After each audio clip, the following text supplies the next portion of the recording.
Invest કરવું જરૂરી છે કે આપણે કાંઈ થયું કર્યું હોય તો આપણા બચ્ચાને બી કોઈ પ્રોબ્લેમ ન આવી શકે. યસ મેડમ તમે આટલી સ્કીમો છે કે જે ઇન્વેસ્ટ કરવાથી આપણે એમાં વધારો કરી શકીએ એમ એ સ્કીમો પૈસા વધારો. હા, અને એ સ્કીમનો એકચ્યુઅલી શું સ્કીમ છે આજે 2-4 કીધી અને એનાથી શું વધારે સ્કીમ પેલું કરી શકીએ એમ. જેવી રીતે કે આપણે ચોખાના ડબ્બામાં રાખીને એથી વધારી નહીં શકીએ હા. પણ આવી રીતે કંઈક કરશું તો કંઈ બી વધશે. નાની બચત બી મોટી થઈને એક્ઝેક્ટલી બહુ ફાઇન બહુ ફાઇન. આપણે મોટેથી રોકાણ નહીં પણ નાનેથી બી કરી શકે તો બી આગળ જઈને આપણને બહુ મોટી રકમ મળે છે.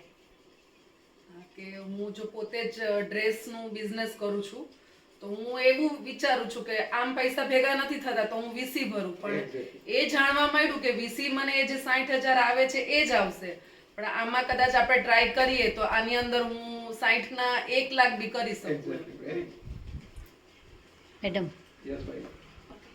જે લાયબિલિટી અને બિઝનેસનું તમે જે એક્ઝામ્પલ આપ્યું ને એમાં જે સેકન્ડ એક્ઝામ્પલ હતું ને એમાં આપણે વધારે ફોકસ કરવું જરૂરી છે.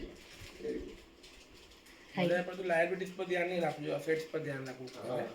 ને જે અસેટ્સમાં ઇન્વેસ્ટ કર્યા કરે ઇન્વેસ્ટમેન્ટ બી મેઇન પર્પઝ છે એની અંદર કે નાની અમાઉન્ટ બી આપણે મોટી અમાઉન્ટ કરી થઈ શકે છે. ગુડ.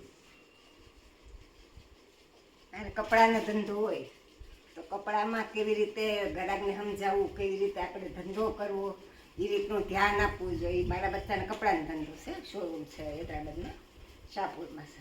તો મારા બચ્ચા કેવી રીતે આગળ વધે એ બધું મારે ધ્યાન રાખવું પડે. મારા બચ્ચાને મા બાપ છે તો એને આગળ વધારવા જોઈએ.